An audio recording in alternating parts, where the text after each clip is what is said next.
Welcome to the party. I'm not here right now, but I want you to listen very carefully. Enough talk. It's showtime.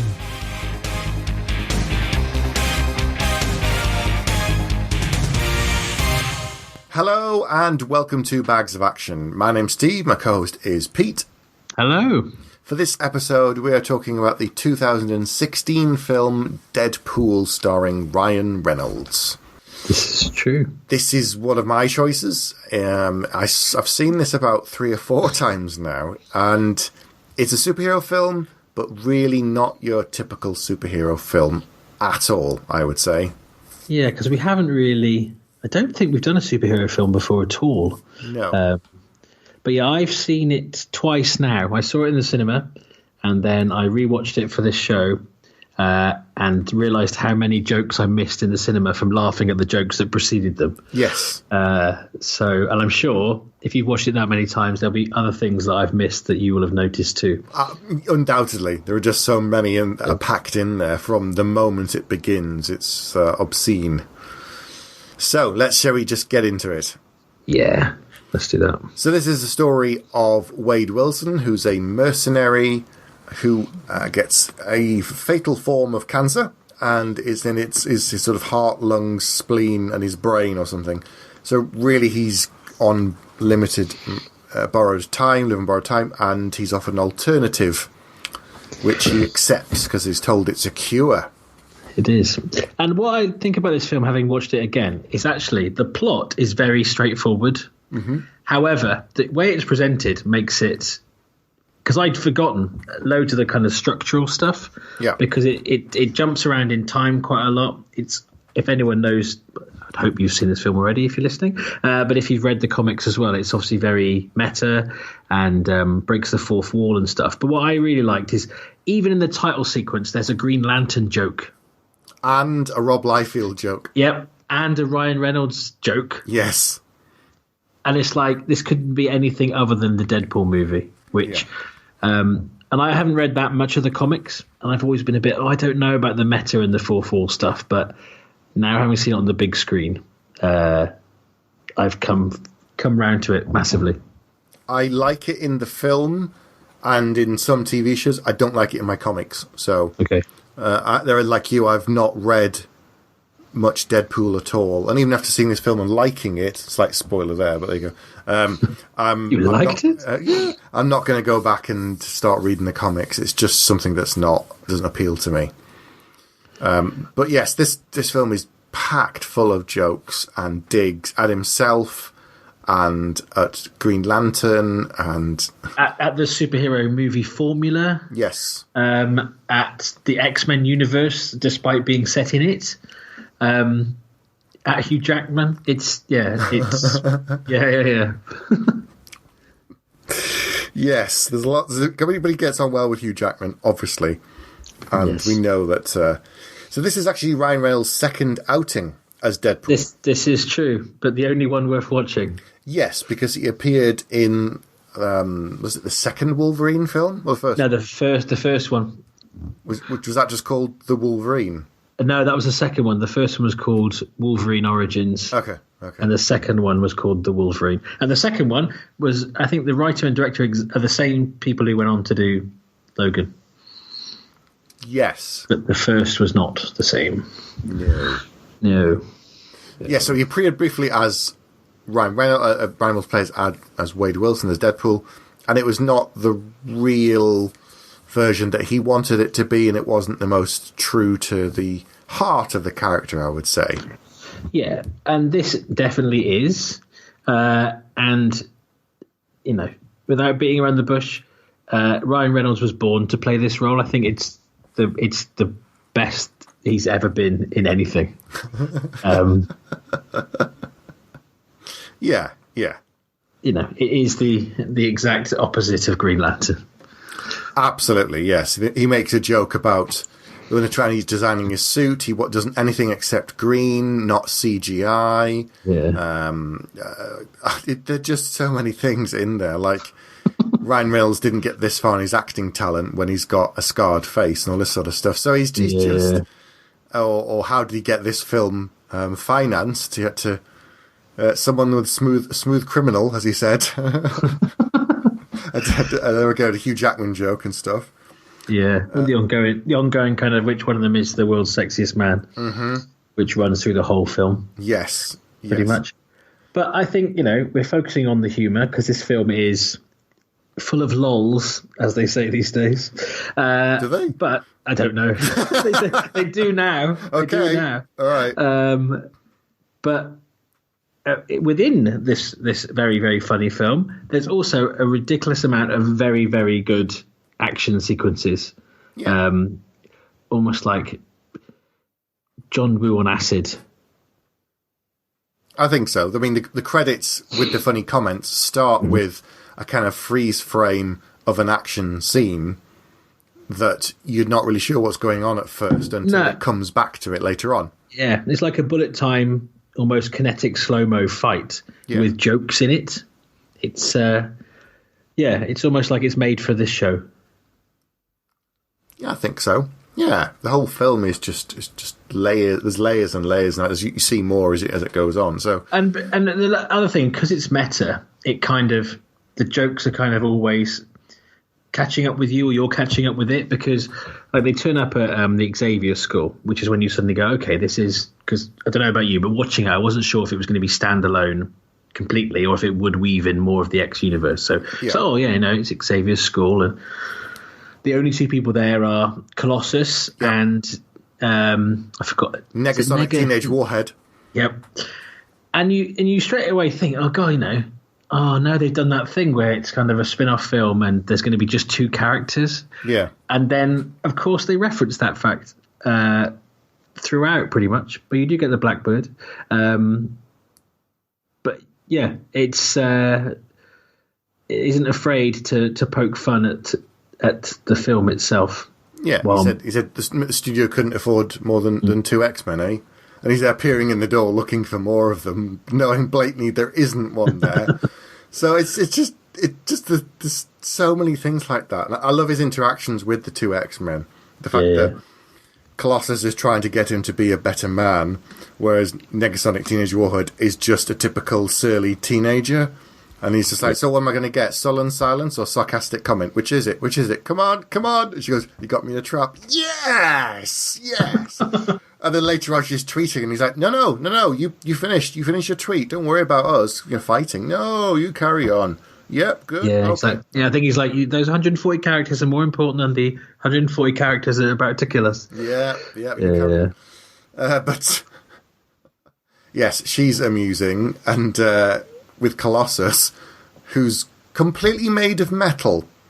To the point where Ryan Reynolds, as Deadpool, puts his hand out behind and accidentally touches Colossus's crotch. And he says, Dad? Which is just bizarre.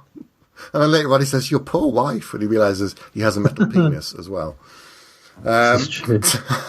God.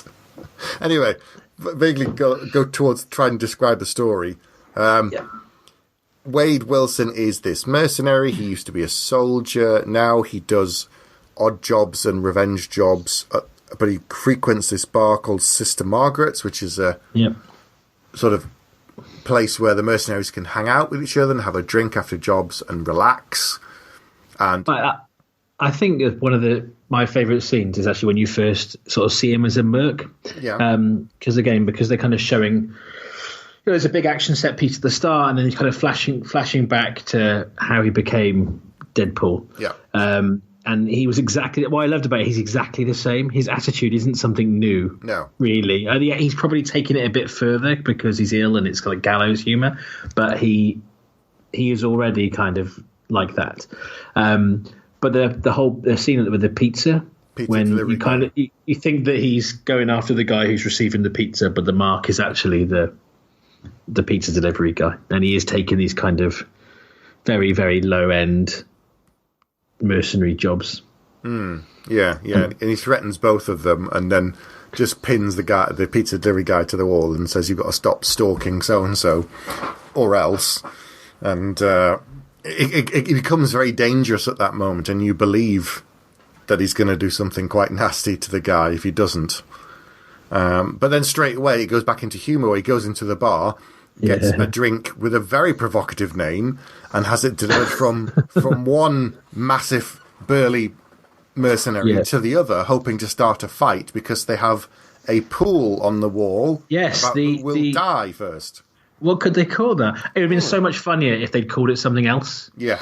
But yes, the Deadpool, betting on which years ago I worked in a pensions company and we used to have that for celebrities. I probably shouldn't say that.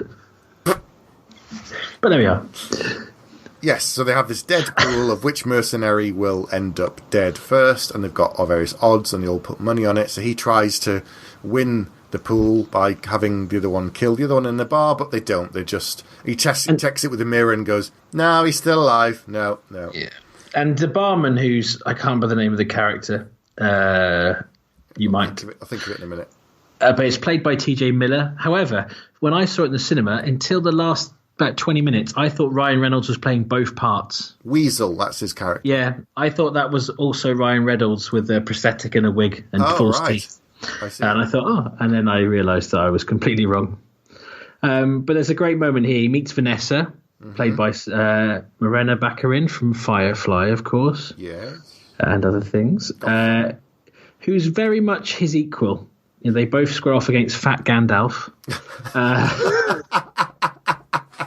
That's brilliant. That's absolutely brilliant. I love that. But I love this whole sequence. It's almost like the Lethal Weapon 3, kind of Rennie Russo, Mel Gibson, kind of who's got the most injuries. Yes. It's a bit like the Monty Python. You think you had it hard, but... Yeah, 12 of us rolled up in a paper bag, sleeping in the bottom hill. Paper bag? You're lucky. We just had to sleep under a pile of grass. Grass? We just had concrete. Living on... So that's like the kind of... To see who had the worst childhood, and it goes to some pretty dark places. But it really does. Both done in humour still. But it also, I think, establishes a relationship ridiculously quickly on the screen. It's a bit like I always cite True Romance as the most believable relationship that's shown in about 5 minutes. But then they do this really clever thing where they go through their whole relationship with edits, mainly between sex scenes. Yes. But they just keep wishing each other the different months and seasons, holidays and anniversaries, and and then his illness happens. It all happens in the space of about 6 minutes, it feels like. Yeah. But you do believe it. You do believe that they're together. You do believe they're each other's equal, and because I think you have to have that. Because although this is an action movie and a action comedy, with it very much an action comedy, it still has a heart, and there is still this kind of, it's a love story, as he says at the start. This is a love story. Yeah, it is. And then it gets to a point later on where there's people getting blown up and shot, and he pauses and he says, "Hey, I bet your girlfriend's wondering, you said this was a love story. It's not a love story." He goes, "It is. Wait, just wait." And that guy just got turned into shish kebab. I thought he said it was a love story. So he's even acknowledging that you can see that some part of the audience has probably has gone with their girlfriend and told them it's a love story. They did acknowledging that. I think they did a version of the trailer that was all about them as a couple. Yes. For that very reason. I think at the end he's like, "You just tell her it's a rom-com, it'll be fine." Yeah. It's just nonsense things like that. It's a self-awareness of the fact that it thinks some people might say that and not be sure, and yet they got them to go and see the film and then saying, "Oh, thanks for coming to see the film. It is a love story. It is. Just wait. Yeah, I mean, the marketing campaign for this was a genius thing in itself. I think if you're going to do something this risky and bold, you've got to own it. You can't do half measures, and this film doesn't really pull any punches at all. Oh, no. It certainly does not. It is very, very, very in your face on every level, I would say. I think that's fair. I think that's fair too. So then we get this thing is packed full of film references. That's the other thing. Music plays a very important part because the film begins with Angel in the Morning during kind of bullet time thing, and then there's Calendar Girl whilst they're going through the different sex scenes at different times of the year. But then they reference a whole bunch of stuff. Like he's talking to her and he says, "It's like I made you in a lab." Which is I thought weird science. Yeah. And then he says something about Star Wars, and she goes, "Empire," and he's like, "Oh, I love you." And he talks about Taken as well. And he goes, there are 3 of those films. At some point, you've got to just think, is he a really bad father? Yeah. So they just even make fun of Liam Neeson and stuff. And I think there's one bit, there's like a montage, but they've deliberately done it with like a shitty, like it almost feels like an old Turtles movie theme, but like the first Turtles movie theme where they're singing about. I can't remember they had the Deadpool. I think it's when he before he refines his name, then they do a whole song based on the name he didn't quite choose. Right. It's just little touches like that again, if you've seen enough B movies, it just feels very true. And it is kind of on the nose, but in a good way. Whereas most things that are on the nose, I think, are in a bad way. Yeah. And we haven't even got to the blind lady he lives with yet. I can't remember her name now. Is it... what's her name? Oh, it'll come to me. But he meets Blind Al. That's her name. Yeah. Blind Al. Obviously, of course. He meets her when he's in the laundromat trying to get blood out of his white suit when he's hunting down people. And then she tells him what to use to get blood out of it. And in the end, he just makes a red suit because it's a lot easier. But it makes sense because everybody designs their suits in weird ways that look ridiculous. But his is mostly functional because he wants to obscure his face and yet not, if he gets blood all over it, it doesn't show up. Which I think is a good idea. Yeah, I agree. Yeah. So yes, he has this flying romance with Morena Baccarin's character, and then he's diagnosed with Vanessa, and then he's diagnosed with this incurable, lethal cancer, and she's already planning how to fight it and what to do, and he's like, no, I'm not doing that. I've seen it. It's gone awful. It's not going to happen. And then he's approached by a dodgy kind of Agent Smith lookalike. And he calls him Agent Smith. Yeah. Yeah, and he goes, oh, should you be here? Because there's a school about 100 metres away, and I'm probably your restraining order won't let you near to be that close to them. Maybe you should stand back a bit. So he's just... And this guy's potentially offering him to save him, and even then, he doesn't care. He's just making fun of him. So as you say, he hasn't changed and become this annoying talker. No. He's a talker all the way through. And I think because of the way it is framed, to say that this kind of big fight sequence on the bridge and he's only got 12 bullets left and he's looking for this guy Francis, and then you jump back. If you jump back and he'd been kind of a massive contrast, like a supply teacher type, it wouldn't. I don't think it would have held up at all. I think there's the fact that it's like, no, I'm an arse. I'm just an arse that's been through a lot of stuff. True. But I'm an arse. He is. He is a gobby arse that will just not shut up. Really. He really won't, will he? But again, though, that's kind of what all of the good action movie heroes from back in the day were like anyway, to a certain extent. And that's one of the things I liked about this film, is that I think the modern action movies, you don't necessarily get those one-liners. Here you get the one-liner, but it's a one-liner that knows it's a one-liner wrapped inside another one-liner.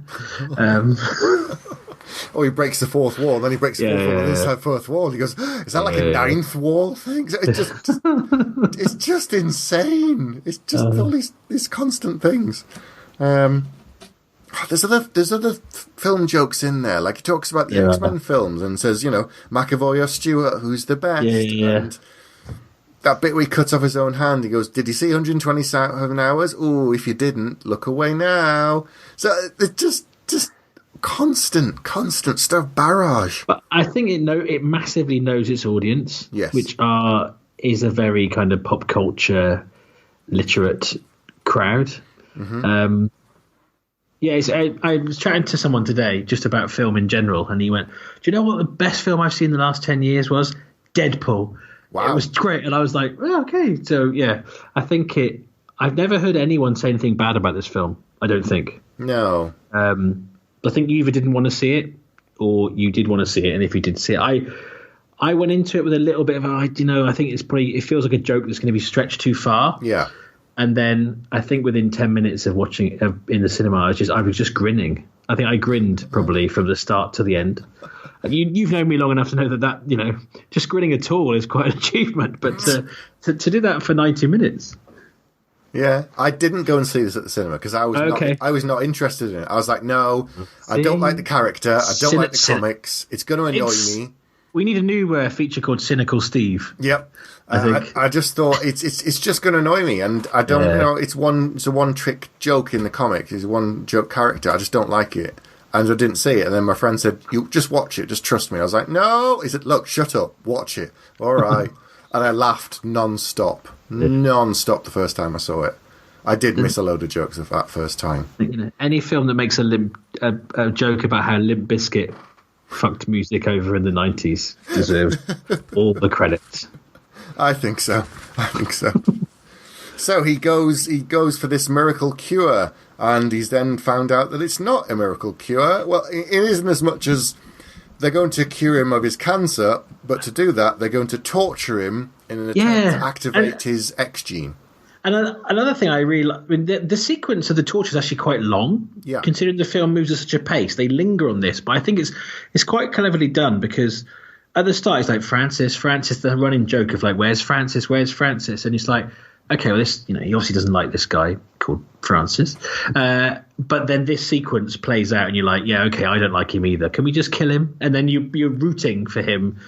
You were rooting for him anyway, but I think this guy is a real sadist. He's not a nice man. No, he's an English villain, and he introduces himself as Ajax, and straight away Wade's like, that's not your real name. And he goes, is it Simon? Is it Keith? And he goes, is it Basil Fawlty? Which made me laugh. And then he works out what it is because he stole a tag off the dry from his laundry. Yeah. And he pulls that other guy into the joke and kind of says, you'll never believe what his real name is. It's Francis. And he's just like, God, you're a talker. Do you ever shut up? No. And he doesn't. He just never, ever shuts up. And we get to meet his gal pal. You do, Angel Dust. Played by Gina Carano. Indeed. She was larger than I remembered in this film. Yes, I agree. I wouldn't mess with her. Ever? Or in this film? No, certainly not in this film. No. But I guess her fights with Colossus have to be believable. Where he just puts on CGI metal, she just worked out for a very long time. A lot. She was very, very big and quite scary. And Ajax basically explains that they went through the same process. He's got his nerves burned, so he can't feel anything. And that's right. Angel is now incredibly strong and tough and vulnerable almost. So they torture him, they drown him, they electrocute him, and none of it seems to work. Nothing's happening. So then they are trying to bring out his mutation, aren't they? So as well as they say they're going to make him a superhero, which you assumed was by adding something to him, but this is just to push his system. I think get his stress levels so high that his latent mutation kicks in. Yeah. Which is, I think, part of the whole, become an X-Man because you are a mutant. But he's kind of fighting that. Yeah, and he then realizes, eventually sort of says, oh, you're not going to be a super soldier. Haven't you worked that out yet? You're going to be a super slave. We're going to activate you these powers, and we're going to sell you to the highest bidder, and you'll get to kill all sorts of people because we tell you to. And at that point, you see him crack for the first time. He just sort of says, what is wrong with you? But it doesn't. He doesn't kind of go, oh well, as you say, it's just he is that evil. He's just evil and doesn't care. And so they torture him in this kind of oxygen tube thing. It's very brutal. But again, as I say, really, really well. Yeah, and then essentially they cure his cancer. The mutation does kick in, but then he loses all the skin on his face. Well, it's accelerated the cancer so that it's cured of his body, but his entire skin system, all of his skin as a sort of an organ, is completely ruined by the cancer. So it keeps it in check inside and heals him, but his skin will never be cured. And so he just looks like he's been... Well, it looks terrible. As his friend said, you look like an avocado fucked another avocado, and he's the result. But it was, ugly, awful sex. That's what he says. And there's a whole bunch of jokes. There's jokes at his expense. Yeah. They all. Yes, there's lots of different versions of that joke about what his friend says to him about why he looks so hideous. And I don't know. Yeah, he does, and I don't know if they ad-libbed those lines, but I think they're so. very, I very, think T.J. very, Miller did. very funny. And he kind of, but you know, I guess it's part of the male to male kind of let's make a joke out of a crisis, but it's also been set up as that's what he's like with everybody else. So he wouldn't want to be any different. He would be as bad if it was someone else in that situation. Yeah, yeah. And then his friend's trying to convince him that looks don't matter. And he goes, really? Really? Do you think Ryan Reynolds got this far on his acting talent? So, even then, it's kind of tense moment or an emotional moment, he's still making fun of himself, essentially. This is true. And he does kind of, he sets the lab on fire, doesn't he, to try and escape? And he blows up the oxygen tube that he was in, and obviously that spreads the fire. And he then tries to battle Francis, but loses because Francis burns down the entire lab with him in it, believing he's killed him. Yes. However, he has not. And then he starts acting a bit like Darkman, but they don't mention Darkman. I was disappointed. Although you mentioned Liam Neeson before, so, you know, it's kind of his Liam Neeson phase where he's walking around with a hood on and watching from the shadows. Yeah. But his friend does describe his looks as haunting, which I think is quite accurate. It's not a good look, let's be honest. It's not a good look. And he basically then just starts looking for Francis, doesn't he? That's what he's doing. He's going round, again, to the shitty theme song. He gets the idea for the name. Yeah, from the bar. Because his friend has gone, because he can't be, because he's pretty much invulnerable.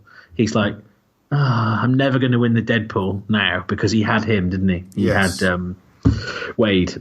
So he's like, Deadpool, and then, and he goes, Captain Deadpool. And they go, that's it. The theme song is about Captain Deadpool. Yeah, and they go, Captain, and then they both look at each other and goes, no, just Deadpool. Yeah.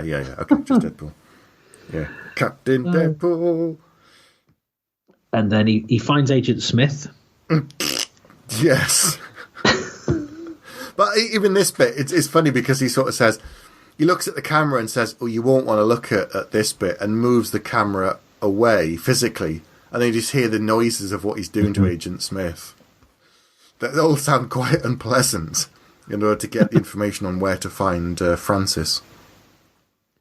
This is true. Is that? I'm trying to think what happens next. They jump back to the bridge, so you get more of a context of what happened, because the reason he's looking for Francis, he had actually caught him. So the bit that we're seeing is him up to the point of catching him. But he did catch him, and Colossus kind of let him get away, really. Yeah.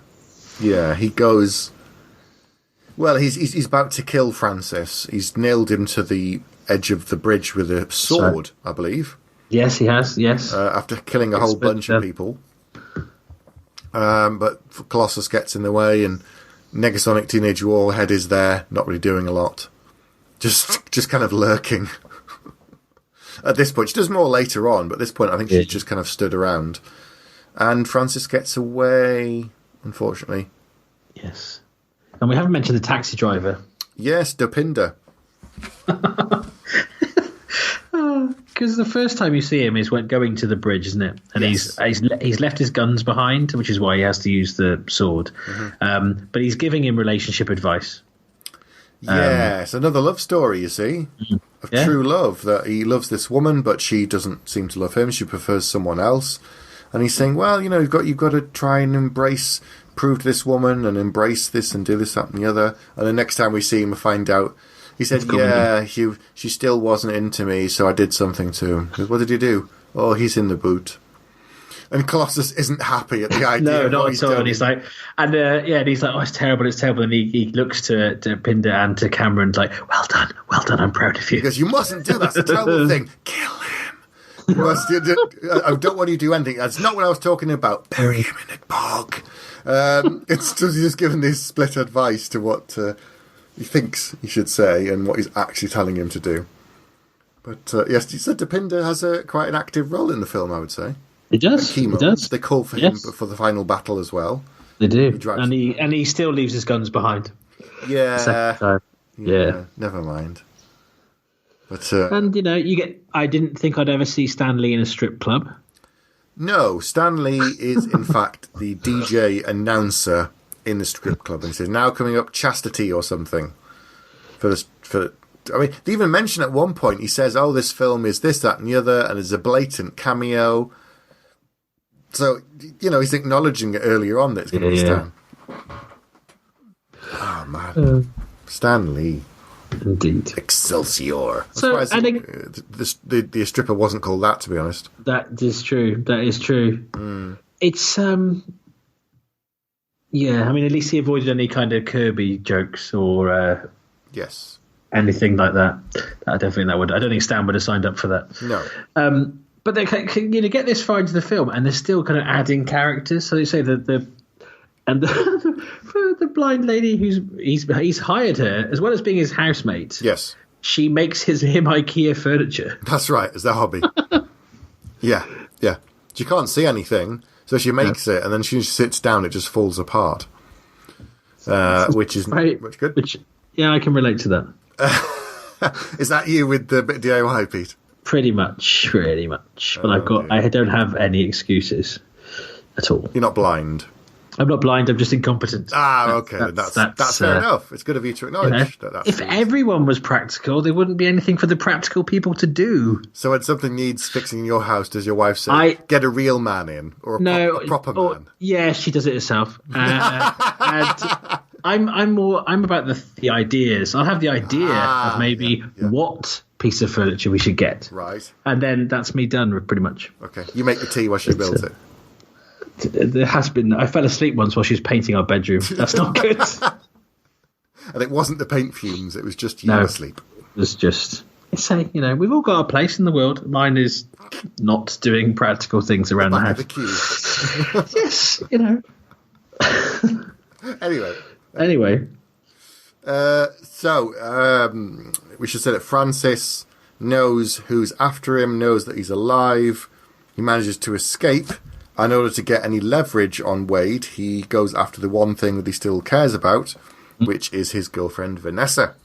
Yep. And he tries to talk to her at the strip club and he loses his bottle, and then he's just about to go and talk to her again, but Francis gets there ahead of him with Angel, and they kidnap her. They do. Again, that's quite nicely done as well, because you do kind of... I'd forgotten it wasn't him, because he's there looking for her. Yeah. And asks for her. She goes in the alleyway, and like us, she assumes it is him, and then it's not. Yes, it's naughty Francis. Mm-hmm. Why Ajax? I don't know. Not really sure. Anyway. No. I thought they might at some point explain that, but no. I think he said it's like a name off a bleach bottle or something. That makes sense. That's what Wade Wilson says about it, but anyway. So we know that Francis has his girlfriend, but how does he work out where she is? I can't remember that. I'm not. I genuinely... all I put here is he takes Vanessa to a place. Did you know what the building is? Notice what it was. No. So it's a massive, massive, massive structure that they fight on. Yeah. You didn't notice what it was? No, I didn't. How about a large flying vehicle from Captain America Winter Soldier 2? Oh. What would that be, Pete? You've embarrassed me now because I'm going to forget. A shield. Helicarrier. Helicarrier, yeah. It's a grounded helicarrier. Because if you look at it, it's were they allowed to use tall. Were they allowed to use helicarriers prior to the recent purchase? Well, yeah, they just didn't say what it was. Okay. And it just kind of it looked like just a sort of ship. You'd call it a normal, carrier, but it wasn't, because it was on land with giant propellers. Weren't they using her to draw him out anyway? Yes. So didn't they? So he knew where he was because they told him, didn't they? Oh, he sent him a message. That's right. He sent a tweet. He texted him and put a skull symbol and then a poo. And he goes, "What's that?" He goes, "That's a poo emoji." He goes, "Oh, I thought..." His mate says, "Oh, I thought that was like a smiling bagel or something." She says, "So I kept posting it to people and then realised..." Just like the little moments they just take for jokes like that. You're like, "What's that?" Yeah. It's, oh god. Yeah, so he tells him where he is, and it's a grounded helicarrier graveyard sort of thing. There you go. It's good. That makes sense. Yeah. And so now, despite the fact he doesn't want to be an X-Man, he still needs to call on some friends to help him. Yes. So he goes to get Colossus and Negasonic Teenage Warhead to help him fight these two numpties. Yeah. And that, I guess, is the point where the two timelines have kind of met up, because we've now seen how they're together. Actually, no, it's already happened, hasn't it? Because we've gone past the bridge sequence. Take it back. But I love the slow-mo walk-up. Yes. The three of them do. And it leads up to the superhero landing gag. Yes, and he goes, "Oh, she's going to do it. She's going to do it." Hey! They applaud her when she lands. And there's a great fight. The fight between Angel Dust and the two X-Men is amazing. Yes, because she's mostly one-on-one with Colossus. Negasonic Teenage Warhead is helping out. She does a couple of really cracking things. Like, she blasts a bus and squishes a couple of the guards into them. She helps Deadpool a couple of times, once to get on up to the very top of the helicarrier. And then later on she throws something and it just sort of helps him as well. So she does some cool things, but mostly it's him versus they called him Ajax there. Him versus Frances and Warlord Colossus versus Angel. But yes, and they have a massive fight. A henchman has his head kicked off. Yeah, because he's forgotten his guns, he does it with two swords instead. Yeah. And he keeps saying, "What's my name?" And he spells out his name in dead bodies. Yeah. So that when he peers down from the top of the helicarrier, it says Francis. But I think one of the notes I put here, that you can tell it's going to be the end fight soon. It's building up to Deadpool versus Francis, the big kind of square off, and they're basically suffocating Vanessa the same way they tortured him, which feels unnecessary to me. But I put it, it's one of the best, I think, if not the best, one-on-one superhero fight I think I've ever seen, because you do feel, even though it's in this comedy wrapper, you buy every punch, you buy every kick, every moment of pain. When they use weapons on each other, you do really feel it. So I actually think the fight choreography and stuff is but again, they couldn't get away with all the jokes if it didn't pay off. No, I don't think. But again, even the music use in the fights is great as well. And then there's a weird moment where basically Francis stabs him in the head with a knife. Yeah. And so essentially, because it's caused brain damage, he starts seeing things and hallucinating. And you get a cartoon running across the thing, and he's waving, and it just goes all really weird and floopy and just totally bizarre until he pulls the knife out and his brain heals. So it's absolutely batshit crazy. Even in the midst of the fight, you get this weird kind of like 30 seconds of random chaos, which I think is the whole film is like a massive organised chaos that somehow works. Yeah. They must have. I know they write scripts fairly quickly, but this one they must have revised so many times to get it just right. It's when I was looking at the two writers. So one of them is a guy called Rhett Reese, which is very hard to say. Wrote Zombieland. Yes. But also wrote G.I. Joe Retaliation. Okay. And is working on the sequel for Deadpool. Okay. And the other writer is called Paul Wernick. He's slightly easy to say. Deadpool, Zombieland, and G.I. Joe Retaliation. I have the feeling they're a writing partnership. He's also working on Cowboy Ninja Viking currently. Okay. So comedy action seems to be their forte. Yeah. If you assume that G.I. Joe is a comedy film. Well, yeah, intentional, otherwise non-intentional. But the director, this was his first film. He's a VFX artist and animator. Right. He was the second unit director on Thor: The Dark World. Mm-hmm. And that, but if you know what he's doing next, go on. The untitled Terminator reboot. Right. Okay. Written by James Cameron. Yes, I'm actually looking forward to that. Yeah. Given that he said he's just going to ignore everything after Terminator 2 and do a new trilogy. Which sounds sensible. With Arnie and Linda Hamilton back. So what more can you ask for? But the director here isn't back for the sequels, is he? Is for the sequel? It's isn't it the John Wick guys or one of the John Wick guys that's doing the second Deadpool movie? I'm not sure. I'm going to look that up. You do that. Whilst you do that, I will say that this film ends, as you said, with the big fight. It's directed. The second one's going to be David Leitch. Yeah, who is John Wick and Atomic Blonde director. I've still not seen Atomic Blonde. No, really should at some point. Should. Given that one, it's an action film, and two, it's based on a comic by our good friend and close personal friend Anthony Johnston. Mm-hmm. Yes, if only we did a program about action movies and give us an excuse to talk about it. Oh. Yeah. So the film ends where they have the massive fight. He defeats Francis. He's gotten pinned to the floor, and Colossus then tries to appeal to him to get him to not kill him and to become an X-Man. And it only takes a few moments, and he's whittling on.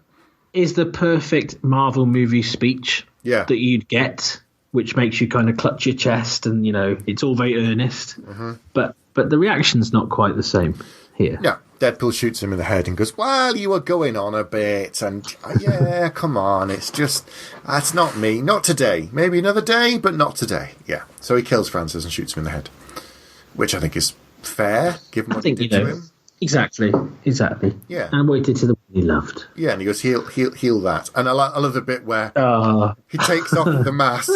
Vanessa gets to see his face, and then under the mask is a paper mask of Hugh Jackman stapled to his face. He goes, "Okay, under that mask," which is brilliant. And then she starts giving him grief about his face as well. Mm-hmm. Which again is beautifully that's how their relationship works. It dovetails from beginning back to end. That thing of where they're trying to outdo what their childhoods were, and now they're outdoing the period they had apart and how awful it was. And here again, music plays a very, very important, brilliant bit, because you get a brilliant callback. You do. Do you remember this? Angel in the Morning again. No. It's George Michael, Andrew Ridgeley.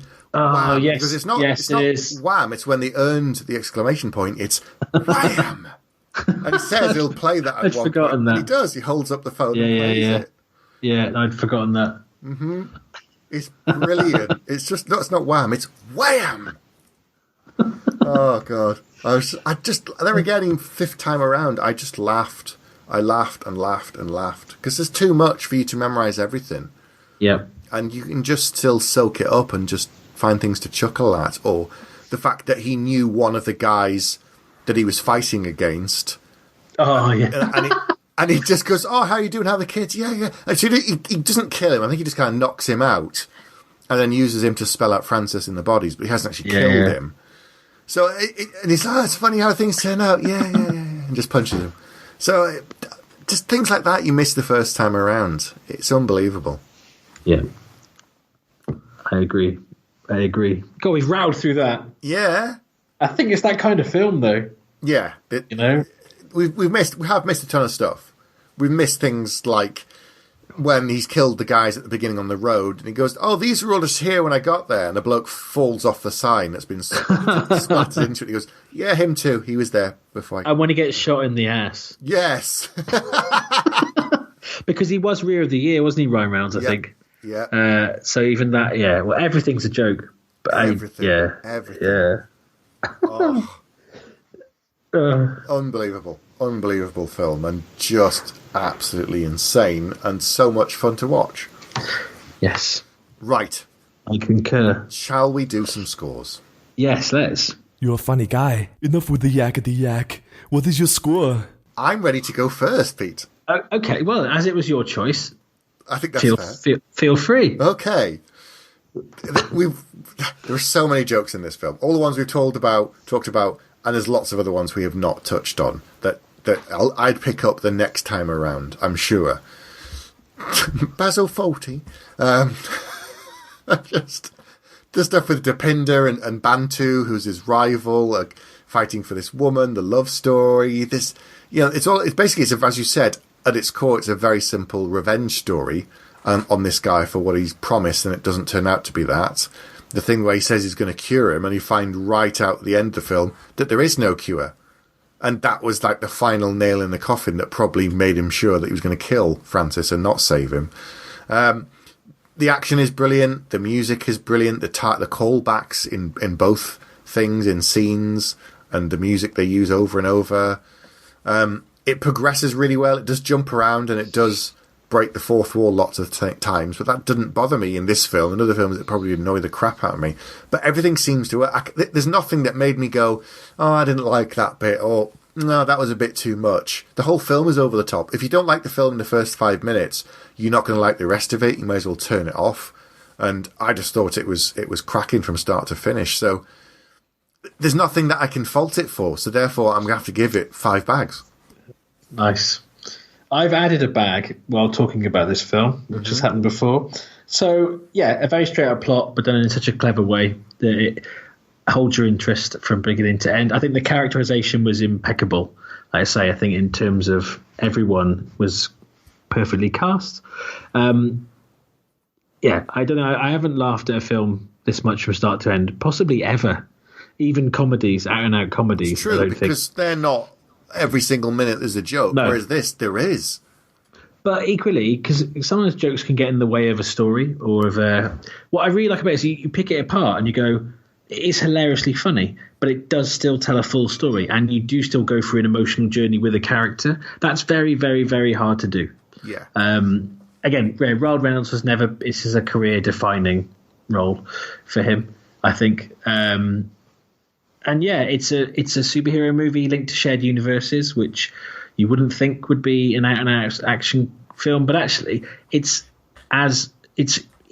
funnier, and it's probably got better action than most of the action comedies we absolutely loved from back in the day, which is the reason I am also going to give it 5 bags. Wow.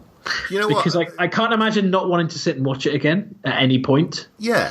Which is the test, really. I was going to say that he's... As you said, he's probably never been funnier in a film that I've ever seen before. Not even The Holiday. He's not in The Holiday. The Proposal. He's never. Anyway, I'm just ignore that. But I know he has done a lot of comedy in the past because he started on. I think the earliest I saw him was Two Guys and a Girl. Okay. With Nathan Fillion, and I can't remember the actress's name, but it's like a sitcom that they did for years. That was very, very good, and you can go back and watch it now and still enjoy it.